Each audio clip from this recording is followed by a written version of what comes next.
Last week we opened the books on a kirana store. 9 lakh rupees a month through the till, 70,000 kept. Today we are going to do the same thing to a business that looks like a serious upgrade. A petrol pump moves nearly 20 times that money. And by the end of this, you will see that in the only measure that actually matters, it performs 4 times worse. First, you cannot simply open one. Petrol pumps are allotted by the oil marketing companies, advertised location by location, and applied for in a process that can take a year or more. Assume you win one. Here is what you have to put on the table before a single liter is sold on leased land beside a decent highway. 1 crore 70 lakh rupees. And notice the working capital line. Fuel is bought before it is sold, in tanker loads, paid for upfront.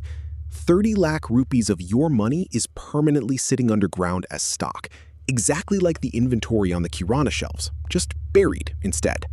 And that word assume is carrying an enormous amount of weight. You do not choose to enter this business. The oil companies advertise specific locations, you apply for one, you must already control suitable land there, and where several applicants qualify, it can come down to a draw of lots. People wait years. Many never get one at all. Before any of the economics matter, there is a queue and a lottery. Now, the single most important fact about this business, and the one almost nobody outside it understands, you do not set your price. The oil company does. Your entire earnings are a fixed commission per liter, published in a circular, identical for every dealer of that brand in the country. 3 rupees and 10 paise.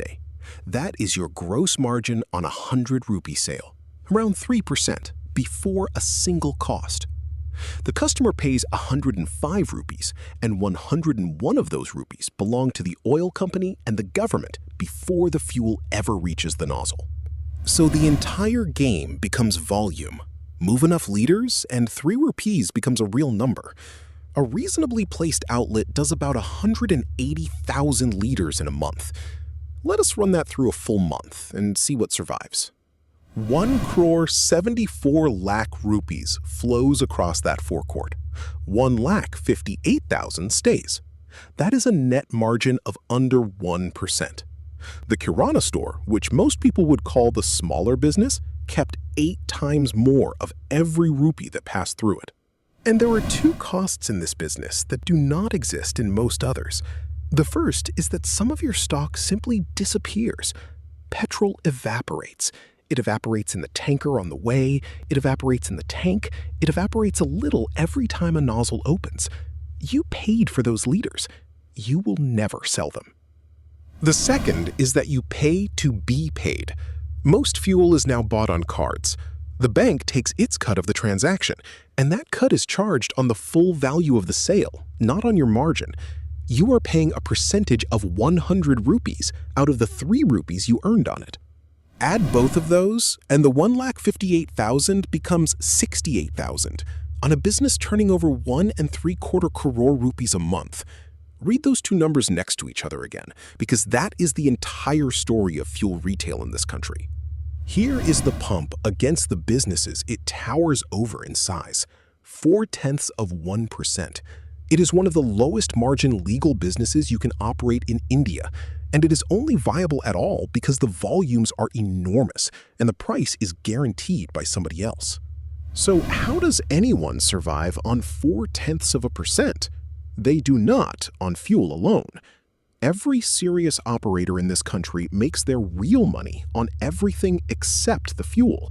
A bottle of engine oil carries a margin the fuel could never dream of.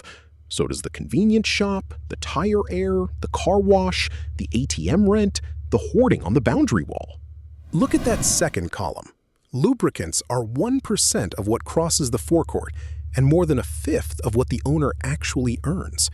This is the same lesson as the kirana store's loose snacks, at 100 times the scale. The thing everybody comes for is not the thing that pays you. And there is a strange kind of gambling built into the business that nobody chooses to play. Prices are revised. When they are, the fuel already sitting in your tanks, which you bought at the old rate, is suddenly worth something different. 30 lakh rupees of buried stock, revalued overnight, entirely outside your control. A 1 rupee move either way is 30,000 rupees appearing or vanishing while you sleep. Over a year of revisions, those mostly cancel out. In a year where the trend runs against you, the losses alone can take a quarter of your annual profit, and there is nothing whatsoever you can do about it.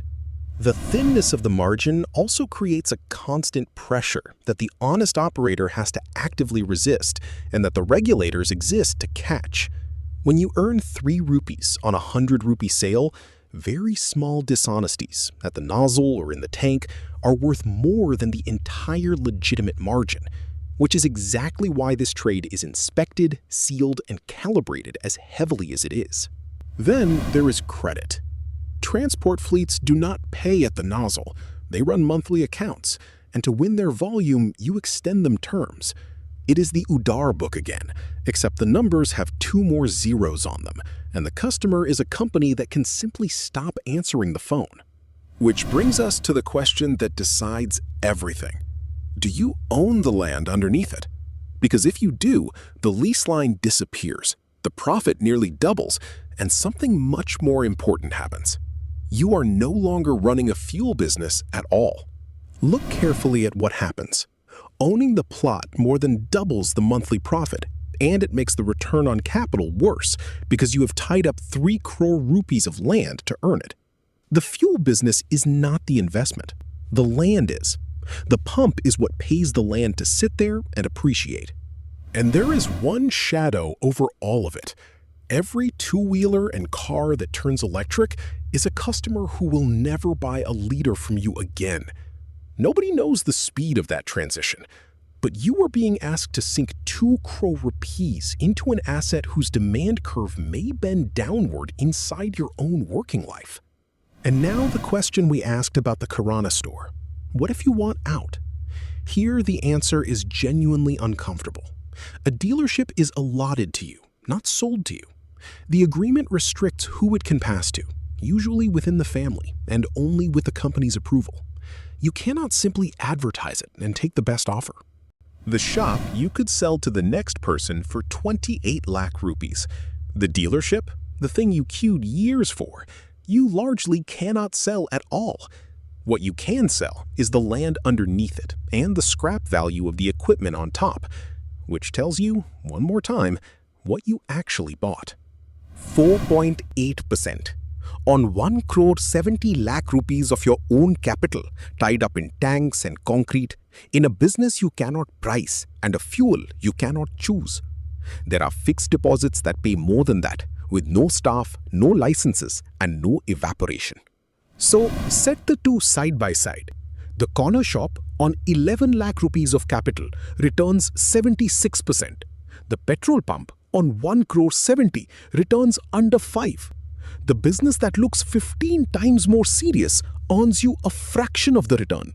But there is one number where the pump wins decisively, and it is the number the Kirana owner would trade almost anything for.